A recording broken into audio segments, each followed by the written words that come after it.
Nefayi chapter 5. Saliya nkazi wa Lehi anadandaulira mwamuna wake Lehi za kuchedwa kwa ana awo, nayesa kuti iwo anaphedwa ndi Labani. Onse anakondwera pakufika kwa ana awo, ndipo iwo anapeleka nsembe. Ana awo anabweletsa zimbale zankuwa pomwe panali zolembera za Mose ndi aneneri. Zimbalezo zinaonetsa kuti Lehi anali wochokera ku m'bado wa Yosefe.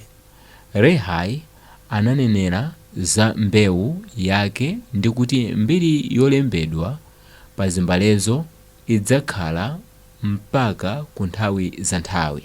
Izi zinachitika mzaka zapakati pa 600 to 592 BC Ambuye Yesu asanabadwe. Verse 1. Ndipo titafika ku chipululu kwa bambo athu, iwo anadzala ndi chimwemwe. Ngakhalenso mayi athu Saliya adakondwera kwambiri popeza iwo ankalira chifukwa cha kusaoneka kwathu msanga. Verse 2. Popeza mayi athu adaganiza kuti ana awo tonse tinafera m'chipululu, komanso kudandaulira bambo wanga kuti iwo ngati munthu wamasomphenya anatitengeranji kuchoka ku dziko la makolo athu kutibweretsa ku chipululu kuti ndi kumene tidzafere. Verse 3. Ndipo zinthu izi mayi wanga ankazibwerezabwereza kudandaulira bambo wanga. Verse 4.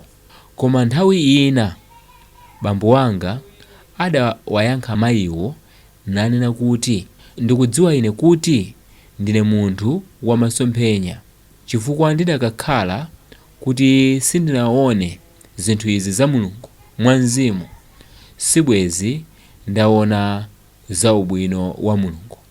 Ndiponso bwenzi nditapitiliza kukhalabe ku Yerusalemu konkuja ndikuwonongeka pamodzi ndi abale anga. Verse 5. Koma taona, ndapeza dziko la lonjezano. Mwa zinthu za mmenemo ine ndikondwera. Inde ndikudziwa kuti Mulungu adzalanditsa ana anga m'dzanja la Labani ndi kuwabweretsanso kuno kwa ife ku chipululu. Verse 6. Ndi mwa njira iyi mmene bambo wanga adatonthozera mayi anga Saliya pokhudza ife titachoka m'chipululu muja kupita ku Yerusalemu kukatenga mbiri ya ana a Yuda. Verse 7. Ndipo mmene onse anationa titafika ku chihema cha bambo wanga, iwo anadzazidwa ndi chimwemwe ndipo mayi wanga anatonthozedwa. Verse 8. Ndipo mayi wanga anati, tsopano ndadziwa ine kuti Mulungu anamulamuladi mwamuna wanga kuti apite ku chipululu popeza ndaona mmene Ambuye wawachinjirizira ana anga ndi kuwalanditsa m'dzanja la Labani ndi kuwapatsa mphamvu kuti akwaniritse zinthu zonse zimene Mulungu adawalamulira kuti achite iwo. Verse 9. Chotero atatha kukondwera kwawo kwakukuluko, iwo anapereka nsembe kwa Mulungu wa Israeli. Bambo wanga Lehi anatenga mbiri yolembedwa pa zimbale zankuwazo nayamba kuwerenga mbiriyo kuyambira pachiyambi. Verse 10. Ndipo atatha kupereka chiyamiko kwa Ambuye Mulungu wa Israeli, bambo wanga Lehi anatenga mbiri yolembera pa zimbale zankuwazo nayamba kuwerenga mbiriyo kuyambira pachiyambi. Verse 11.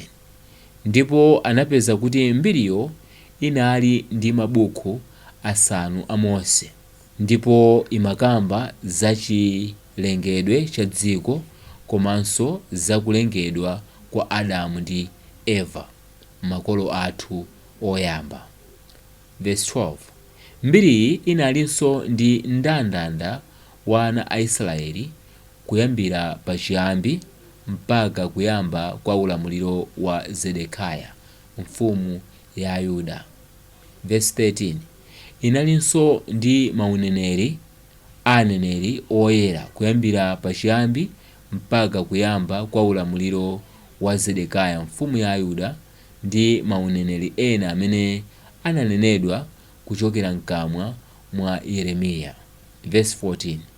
Mkuwerengako bambo anga Lehi anapeza kuti zimbale zankuwazo munali mndandanda wa makolo awo, ndipo iwonso anapezekanso kuti iwo anali wambadwo wochokera kwa Yosefe mwana wa Yakobo amene anagulitsidwa kwa Igupto, anachinjirizidwa ndi mkono wa Mulungu kuti athe kusunga bambo ake Yakobo ndi abale ake ku njala yoopsa inabuka m'Kanaani. Verse 15. Ndipo ana Israeli anatsogozedwa kuchoka m'dziko la Igupto kupita m'dziko la Kanaani ndi Mulungu yemweyo amene anawalanditsa iwo kwa Labani. Verse 16. Umu ndi mmene bambo wanga Lehi adadziwira zambiri ya makolo awo. Verse 17. Tsono pamene bambo wanga Lehi adadziwa zambiri ya makolo awo, adadzazidwa ndi Mzimu ndipo adayamba kunenera za mbewu yawo. Verse 18. Ndipo iwo ananena kuti mbiriyi ikuyenera ipite ku mayiko onse, mafuko, manenedwe ndi kwa anthu onse amene anali a mbewu yawo. Verse 19.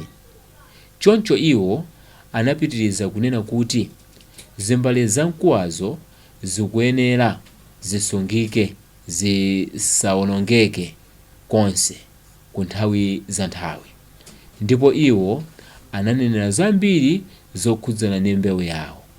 Verse 20. Ndipo izi zinathandizira kuti ine ndi bambo wanga tisunge malonjezano amene Mulungu anatilonjeza. Verse 21.